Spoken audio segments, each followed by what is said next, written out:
صل على سيدنا ومولانا محمد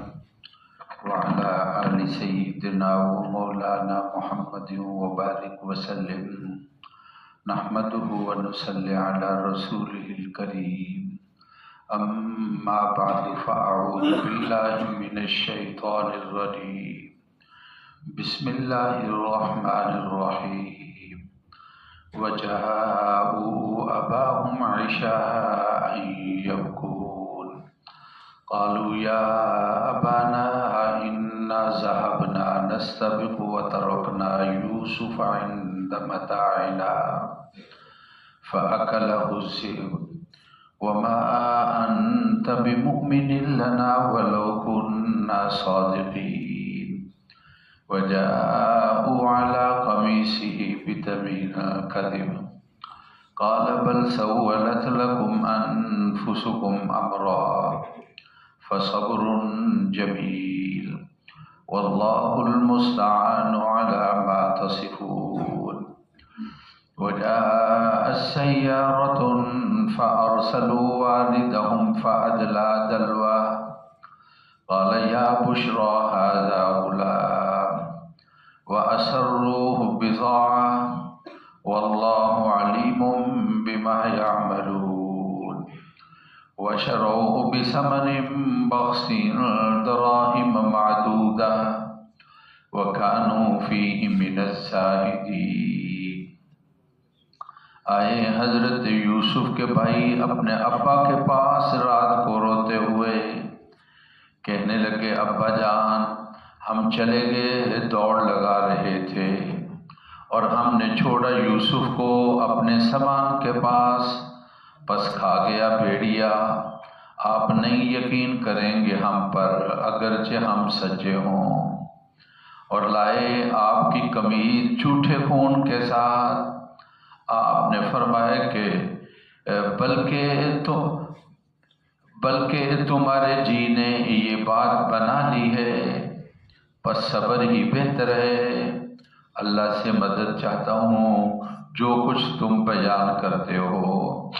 آئے قافلے والے، پس انہوں نے بھیجا پانی لانے والے کو، تو پس اس نے ڈالا ڈول کو اور کہنے لگا کہ خوشخبری ہو، یہ تو لڑکا ہے، اور چھپا دیا سامان تجارت سمجھتے ہوئے، اور اللہ جو کچھ وہ کرتے ہیں جاننے والے ہیں۔ خرید لیا تھوڑی قیمت کے ساتھ، گنتی کے چند درہم تھے، اور وہ تھے اس کے اندر بے رغبتی رکھنے والے۔ صدق اللہ العظیم وبلغنا رسولہ النبی الکریم۔ سورۃ یوسف کا یہ دوسرا رکوع ہے جس کی یہ آیات مبارکہ تلاوت اور ترجمہ آپ نے سنا ہے۔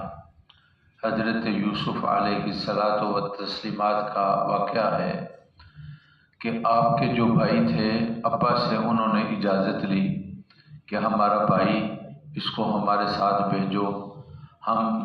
ان کو ساتھ لے کر جائیں گے، یہ ہمارے ساتھ کھیلیں گے اور کھائیں پئیں گے،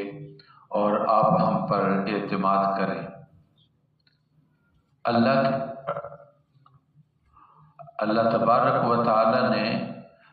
حضرت یوسف علیہ الصلاۃ والتسلیمات کا یہ جو واقعہ جو ہے اس کو بیان کیا ہے، تو ابا نے اجازت دے دی، چنانچہ بھائی لے کر چلے گئے، اور پروگرام تو ان کا یہ تھا کہ اس مسئلے کو ہم نے حضرت یوسف علیہ السلام کو ابا سے دور کرنا ہے، اور مشورہ قتل کا ہو رہا تھا۔ بڑے بھائی یہودا نے کہہ دیا کہ قتل نہیں کرنا ہے اور ان کو کسی کنویں کے اندر ڈال دیں، چنانچہ جو بات طے تھی اس کے مطابق انہوں نے کنویں میں ڈال دیا۔ اب اس کے بعد انتظار کرنے لگے کہ رات کا اندھیرا ہو جائے گا تو اس تاریکی کے اندر ہم ابا کے پاس پہنچیں گے، اس لیے کہ دن کے اجالے کے اندر آدمی جھوٹا ہو اور اس کی غلط بیانی ہو تو دن کے اجالے کے اندر اس کے چہرے سے پڑھا جا سکتا ہے اور دن کے اجالے میں وہ نظر آ سکتی ہے۔ چنانچہ قرآن مجید یہ ارشاد فرما رہا ہے وَجَاءُوا أَبَاهُمْ عِشَاءً يَبْكُونَ، آئے وہ اپنے ابا کے پاس رات کو روتے ہوئے اور کہنے لگے قالوا یا ابانا، اے ہمارے ابا جان، انا ذهبنا نستبق، ہم دوڑ میں مقابلہ کرنے لگے اور چھوڑا یوسف کو اپنے سامان کے پاس، پس ان کو بھیڑیا کھا گیا ہے۔ سامان کے پاس ان کو بٹھایا تھا اور خود آپس میں مقابلہ کر رہے تھے دوڑ میں، اور بھیڑیا آیا اور ہمارے بھائی کو اٹھا کر لے گیا اور کھا گیا۔ وَمَا أَنْتَ بِمُؤْمِنٍ لَنَا وَلَوْ كُنَّا صَادِقِينَ، آپ ہماری بات پر یقین نہیں کریں گے اگرچہ ہم سچے ہوں۔ جب کوئی آدمی جھوٹ بولتا ہے تو اس کو ایک جھوٹ کے ساتھ پھر کئی جھوٹ جو ہیں وہ ملانے پڑتے ہیں، اور کبھی وہ ایسی باتیں خود ہی کرتا ہے اپنے پاس ہی سے کہ ہماری بات پر یقین نہیں کیا جائے گا۔ قرآن مجید آگے یہ ارشاد فرما رہا ہے وَجَاءُوا عَلَىٰ قَمِيصِهِ بِدَمٍ كَذِبٍ، آئے اپنے ابا کے پاس قمیص لے کر جس پر جھوٹا خون لگایا ہوا تھا، یعنی کوئی ایسا ہی رنگ یا خون لگا لیا جو حضرت یوسف علیہ الصلاۃ والتسلیمات کا نہیں تھا۔ ابا نے یہ دیکھا، کئی علامات ایسی تھی جس سے پتہ چلتا تھا، تو صاف کہہ دیا بل سولت لکم انفسکم امرا، یہ تمہارے جی نے یہ ساری کچھ تدبیر بنائی اور انہوں نے جو کچھ ہوا تمہارے جی نے اس کو بنایا ہے۔ فصبر جمیل، اب بس صبر ہی بہتر ہے، اور میں اللہ سے مدد چاہتا ہوں اس پر جو تم بیان کرتے ہو۔ بڑوں کا اپنے چھوٹوں کے ساتھ الجھنا اور ان کے ساتھ تکرار کرنا اور ان کو غلط ثابت کرنے کی کوشش کرنا،